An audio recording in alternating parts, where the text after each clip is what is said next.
ತುಂತುರು ನೀರಾವರಿ ಘಟಕಗಳು ಹೆಚ್ಚು ಒತ್ತಾಗಿರ್ತಕ್ಕಂಥ ಬೆಳೆಗಳಿಗೆ 1 ಹೆಕ್ಟೇರ್ಗೆ ಮತ್ತೆ 2.5 ಎಕರೆಗೆ ತೆಗೆದುಕೊಳ್ಬಹುದು ಅಂತಂದ್ರೆ ಇದರಲ್ಲಿ 2 ರೀತಿ ಬರ್ತವೆ. ಒಂದು 63 ಅಂತಂದ್ರೆ 2 ಇಂಚಿಂದು, ಇನ್ನೊಂದು 2.5 ಇಂಚಿನ ಪೈಪ್ಗಳು ಬರ್ತವೆ. ಅದನ್ನ ಯಾವುದು ಬೇಕೋ ರೈತರು ನಾವು ಆಯ್ಕೆ ಮಾಡಿಕೊಂಡು ಅದನ್ನ ನಾವು ಅರ್ಜಿಯನ್ನು ಕೊಟ್ಟರೆ ನಮಗೆ ಸಹಾಯಧನವನ್ನು ಕೊಡಲಿಕ್ಕೆ ಇಲಾಖೆ ಕ್ರಮ ವಹಿಸ್ತದೆ. ಒಂದು ತುಂತುರು ನೀರಾವರಿ ಘಟಕಗಳನ್ನ ಏನು ಮಾಡ್ತೀವಿ, ನಾವು ಜಮೀನಿನಲ್ಲಿ ಬೆಳೆ ಇದ್ದಾಗ ಉಪಯೋಗಿಸ್ತೀವಿ. ಉಪಯೋಗ ಇಲ್ಲದಾಗ ಅಲ್ಲೇ ಜಮೀನಿನಲ್ಲಿ ಒಂದು ಮನೆ ಇದ್ದರೆ ಅಲ್ಲೇ ಇಡ್ತೀವಿ.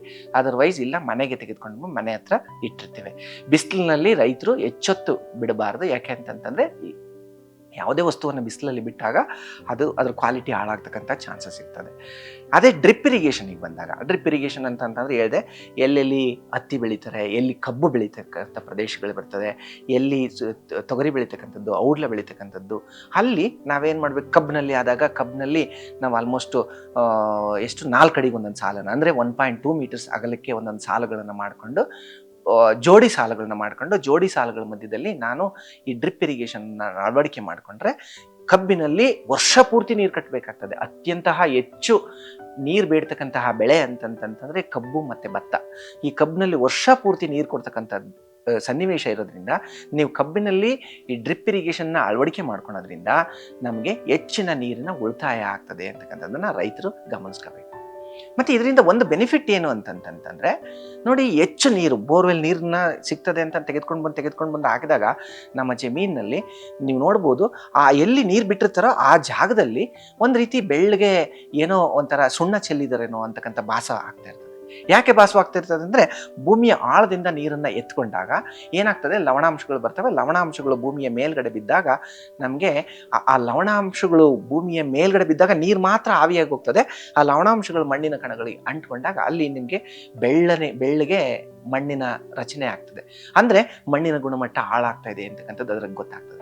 ಆವಾಗ ಹೆಚ್ಚೆಚ್ಚು ನೀರು ಹಾಯಿಸಿದಷ್ಟು ಹೆಚ್ಚೆಚ್ಚು ಲವಣಗಳು ಬಂದು ಮೇಲ್ಪದರದಲ್ಲಿ ಕೂತ್ಕೊಂಡು ಮಣ್ಣಿನ ಗುಣಮಟ್ಟ ಹಾಳಾಗ್ತಕ್ಕಂಥ ಚಾನ್ಸಸ್ ಇರ್ತದೆ. ಅದಕ್ಕೋಸ್ಕರ ಇದರಲ್ಲಿ ಡ್ರಿಪ್ ಇರಿಗೇಷನ್ನ ಅಳವಡಿಕೆ ಮಾಡ್ಕೊಳ್ಳೋದ್ರಿಂದ 70% ನೀರನ್ನು ಉಳಿತಾಯ ಮಾಡ್ಬೋದು. ಅಲ್ಲಿ ಕೇವಲ 25-30% ನೀರನ್ನು ಬಳಕೆ ಮಾಡಿಕೊಂಡು ನಾವು ಅಲ್ಲಿ ಉತ್ತಮ ಬೆಳೆಯನ್ನು ಬೆಳೆಯಬಹುದು.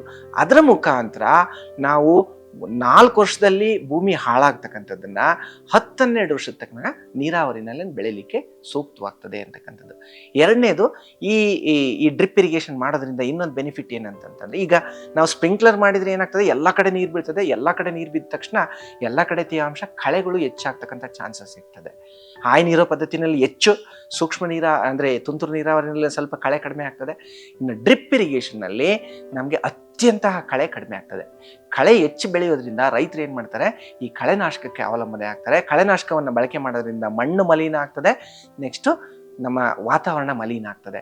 ಆ ಕಳೆನಾಶಕಗಳ ಮೇಲಿನ ಅವಲಂಬನೆಯನ್ನು ಕಡಿಮೆ ಮಾಡ್ಬೋದು, ನೀರನ್ನು ಕಡಿಮೆ ಮಾಡ್ಬೋದು, ನೆಕ್ಸ್ಟ್ ಮಣ್ಣಿನ ಗುಣಮಟ್ಟವನ್ನು ಕಾಪಾಡ್ಕೊಳ್ಬೋದು, ನೆಕ್ಸ್ಟ್ ಅಂತರ್ಜಲ ಮಟ್ಟವನ್ನು ಉಳಿಸ್ಬೋದು, ನೆಕ್ಸ್ಟ್ ಅದ್ರ ಜೊತೆಗೆ ನಾವು ಕಳೆ ನಿಯಂತ್ರಣವನ್ನು ಸಹಿತ ನಾವು ಮಾಡ್ಬೋದು. ಹಾಗೇನೆ ಸರ್ಕಾರ ಫ್ರೀಯಾಗಿ ವಿದ್ಯುತ್ತನ್ನು ಕೊಡ್ತದೆ. ಆ ವಿದ್ಯುತ್ತನ್ನು ನಾವು ಯಾವಾಗಲೂ ನೀರನ್ನು ಕಟ್ಟಲಿಕ್ಕೆ ಬಳಕೆ ಮಾಡಿಕೊಂಡ್ರೆ ಸರ್ಕಾರದ ಮೇಲಿನ ಹೊರೆಯನ್ನು ಸಹಿತ ನಾವು ಕಡಿಮೆ ಮಾಡ್ಬೋದು. ಅದರ ಮುಖಾಂತರ ನಾವು ಒಟ್ಟಾರೆಯಾಗಿ ನಮ್ಮ ಸಮಾಜದಲ್ಲಿ ಒಂದು ಉತ್ತಮವಾದಂಥ ಬದಲಾವಣೆಯನ್ನು ತರಬಹುದು ಅಂತಕ್ಕಂಥದ್ದು ನನ್ನ ಆಶಯ.